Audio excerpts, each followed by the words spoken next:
শিক্ষামন্ত্রী মিলন সাহেবকে ক্ষমা চাইতে হবে। আগে সম্পূর্ণ ভিডিও দেখেন, তারপরে বিস্তারিত সবশেষে আমি বলতে চাই, সন্ধ্যায় শিক্ষার্থীদেরকে বাইরে দেখলে জিজ্ঞাসাবাদ করার জন্য সংবিধান বিরোধী উদ্যোগ নেওয়ার জন্য শিক্ষামন্ত্রী মিলন সাহেবকে ক্ষমা চাইতে হবে। ধন্যবাদ। শিক্ষামন্ত্রীকে মাপ চাইতে হবে, শিক্ষামন্ত্রী মিলন সাহেবকে। কারণ সে বলেছে রাত 10টার পরে বাহিরে যাওয়া যাবে না।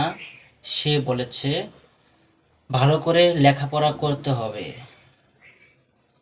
এটাই তার সবচাইতে বড় অপরাধ। কারণ আমাদের বাবা মা আমাদেরকে টাকা পয়সা দেয় শুধু হোস্টেলে থাকার জন্য, আর রাত 10টার পরে বাহিরে ঘোরাফেরা করার জন্য। যারা মাথার ঘাম পায়ে ফেলে পরিশ্রম করে অর্থ সংগ্রহ করে এই ঢাকা শহরে আপনাদেরকে লেখাপড়া করার জন্য টাকা পয়সা দেয়, তারা বুঝে টাকা কামাইতে কতটুকু কষ্ট লাগে।